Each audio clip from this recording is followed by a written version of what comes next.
On vous a convoqué aujourd'hui pour réagir à la mise à jour économique du gouvernement du Québec, dans laquelle il n'y a absolument rien de prévu pour la sécurité alimentaire. Rien, zéro. Le message que ça envoie est difficile à digérer pour les organismes qui sont au front tous les jours, avec les milliers de personnes qui souffrent de la faim. Est-ce que le gouvernement est à ce point insensible aux besoins de la population? C'est la question qu'on se pose. Le rôle des organismes communautaires du terrain est pourtant crucial. Dans un contexte de crise sociale, la crise alimentaire persiste et les besoins continuent d'augmenter. Montréal est particulièrement touché. 15% de la population est en situation d'insécurité alimentaire, alors que la moyenne du Québec, c'est 11%. C'est certain qu'à la base, si tout le monde avait des revenus suffisants pour se loger, pour se nourrir décemment, on ne serait pas là aujourd'hui. En attendant que le gouvernement assure un revenu suffisant pour tous, il va falloir mieux soutenir les organismes d'action communautaire autonomes. On doit lancer un message clair au gouvernement du Québec, au ministre responsable des services sociaux, Lionel Carman, à Chantal Rouleau, la ministre de la Solidarité sociale et de l'Action communautaire. Il est urgent d'augmenter le financement à la mission des organismes communautaires montréalais qui œuvrent en sécurité alimentaire et de l'ensemble des groupes communautaires qui travaillent pour, par et avec les populations défavorisées. Ça prend plus que des denrées, plus que des fonds d'urgence, plus que des appels à projets. Ça prend du financement récurrent, injecté via le PSOC, un programme qui existe déjà et qui fonctionne très bien. On n'a pas besoin de réinventer la roue, il faut juste lui donner une petite poussée de plus. Oui, le gouvernement a donné de l'argent à Moisson Montréal pour acheter des denrées. Il fallait le faire. Mais maintenant, il faut la distribuer, cette nourriture-là. Ça prend des camions, ça prend des frigos, ça prend des bras, ça prend des travailleuses avec des salaires viables dans les organismes de quartier pour que l'aide alimentaire se rende aux personnes. C'est le bout que le gouvernement oublie toujours quand il est question d'aide alimentaire. C'est les groupes d'action communautaire autonomes qui font ça et c'est pour ça qu'il faut mieux les financer. Pas au prochain budget, pas dans le prochain plan de lutte à la pauvreté, c'est maintenant qu'il faut agir. À Montréal, il y a 541 groupes qui sont financés au programme de soutien aux organismes communautaires en santé et services sociaux. Cette année, ces groupes-là, ils ont demandé 162 millions de dollars de plus pour leur permettre de réaliser leur mission. 162 millions. Ils ont reçu 1,6 million, c'est 1%. Le gouvernement a donné aux groupes communautaires 1% des besoins supplémentaires qui représentent les besoins des populations défavorisées. Les organismes en sécurité alimentaire sont parmi les moins bien financés des organismes d'action communautaire autonomes. Ils reçoivent en moyenne 145 000 $ par année. C'est rien.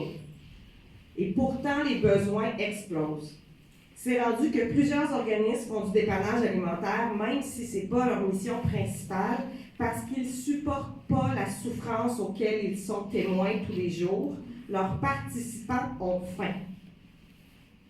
On parle là de besoins vitaux, de besoins de base, et c'est pour cette raison qu'il faut rehausser le financement de tous les organismes communautaires autonomes.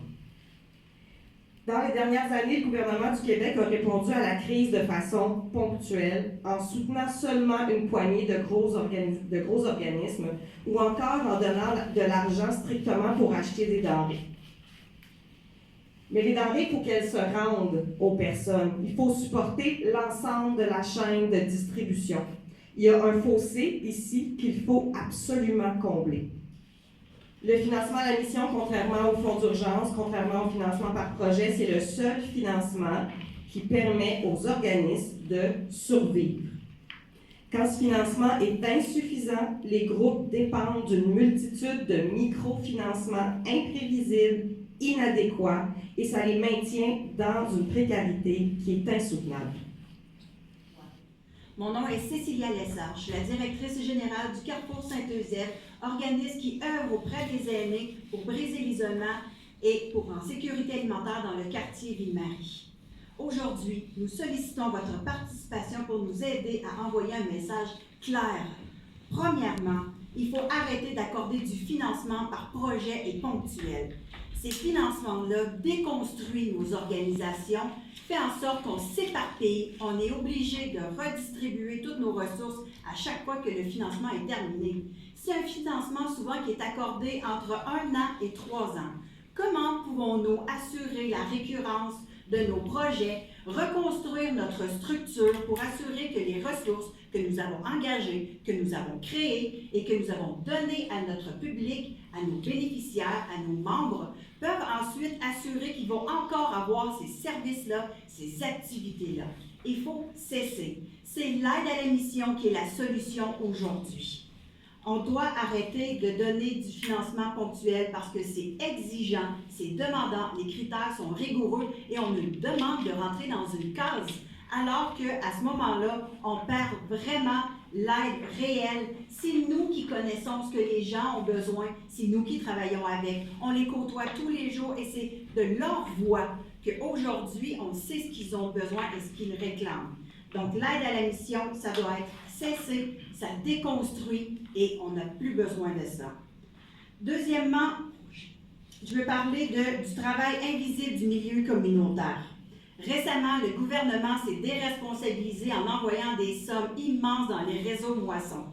Il pense que c'est la solution. Il pense qu'il a répondu à la demande. Mais ce qu'il oublie, c'est nous la logistique en arrière de tout ça.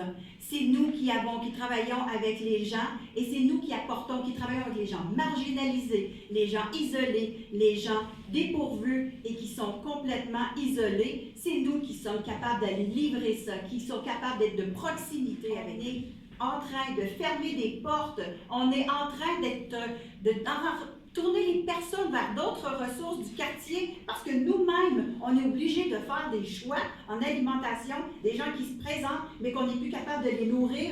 C'est inacceptable. C'est un droit à la dignité. Depuis 3 ans, la demande pour nos services augmente en flèche. En fait, ça a triplé. On offre plus de 20 000 paniers par année aux membres de notre communauté. Il faut dire que si on n'avait pas mis en place une liste d'attente pour nos services, un cap sur le nombre de personnes on peut servir à tous les semaines, à tous les mois, la demande aurait continué à augmenter. Mais on ne peut pas faire plus. On n'a pas les ressources humaines, on n'a pas l'espace physique, on n'a pas les ressources. Et ça, c'est malgré le fait qu'on a une équipe de 30 personnes et plus de 125 bénévoles à tous les semaines qui font rouler nos services. On est dans un contexte d'une crise d'abordabilité, vous le savez tous, et l'impact sur nos organismes est très intense. On le sent à tous les côtés. La demande augmente, comme on vient de dire, et en plus, les coûts pour nous augmentent. Le coût des denrées, notre loyer, il faut payer aussi les ressources humaines. Alors, on est vraiment coincé pour essayer d'offrir les services à la communauté. Et c'est quoi le résultat de tout ça? Le sous-financement chronique de nos organismes. Je veux donner un exemple concret de comment ça impacte notre organisme au dépôt. Pour mettre encore un plus en contexte, afin de répondre à la besoin de la communauté, depuis les dernières 10 ans, notre budget a augmenté par 4. Ça multiplie par 4. Et ça, c'est grâce à la philanthropie aux individus. Malgré le fait que notre budget augmente en flèche, afin de répondre aux besoins de la communauté, le financement et la mission du gouvernement à peine suit l'inflation. Leur financement représente 3% de notre budget. 3%. Alors, c'est à peu près 150 000 sur un budget de 4 millions. C'est inadéquat. Et ce manque de financement a des vraies implications, des implications réelles sur notre organisme, sur tous nos organismes, mais aussi sur la population, sur les gens qui ont besoin. J'ai déjà mentionné tantôt qu'on a mis en place une liste d'attente en janvier passé.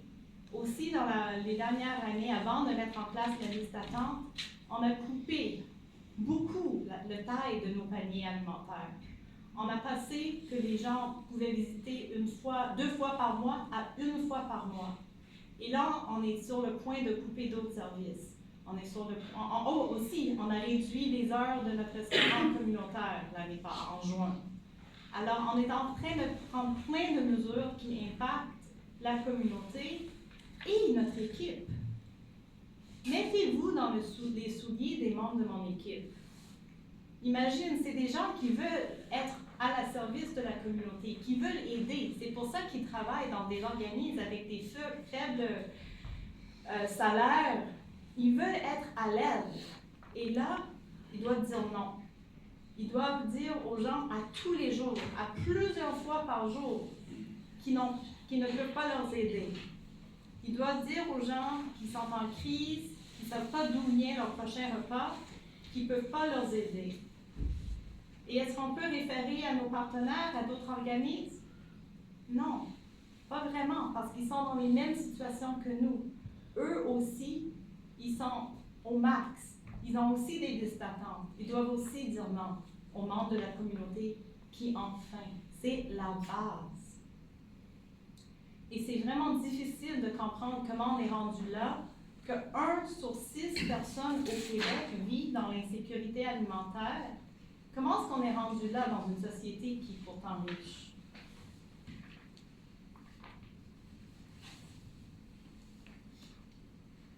Et soyons clairs, les gens qui viennent pour utiliser nos services ce temps-ci, c'est des gens qui n'ont pas eu recours à nos services depuis plusieurs années. C'est des gens qui n'ont jamais eu recours à nos services. Il y a plusieurs gens qui ont des jobs, à peu près 20% en revenus d'emploi, et doivent quand même utiliser des banques alimentaires. C'est des jeunes, c'est des familles, c'est des aînés. Tout le monde est impacté. Ce manque de financement à la mission implique qu'on gère nos organismes dans un contexte d'incertitude. Ça fait que c'est difficile d'investir dans la gestion des talents, dans les systèmes qui nous permettent de mieux servir la communauté. Et c'est impossible de payer nos employés adéquatement pour leur travail ou de leur offrir une sécurité d'emploi. Mais encore plus flagrant, c'est les membres de la communauté qui vivent avec des faibles revenus et qui sont impactés. Le milieu communautaire fait partie de la solution pour mettre fin à la crise alimentaire soutenue et insoutenable. Nos organismes ne peuvent plus porter l'entière responsabilité d'assurer la sécurité alimentaire de la population. Nos organismes ne font pas que le dépannage alimentaire. On a une mission pour lutter contre la pauvreté. Et c'est pourquoi on a une demande claire. Augmenter le financement à la mission des organismes communautaires montréalais et qui œuvrent en sécurité alimentaire, ainsi que l'ensemble des groupes communautaires qui œuvrent par, pour et avec les populations les plus démunies. Nous ne pouvons pas continuer comme ça. Le statu quo ne fonctionne plus. Il faut que les différents acteurs et surtout les gouvernements et le milieu communautaire collaborent. Nous faisons partie de la solution. Nous avons une expertise, nous connaissons le terrain et on veut être invité à faire partie de la solution et reconnu pour cette expertise.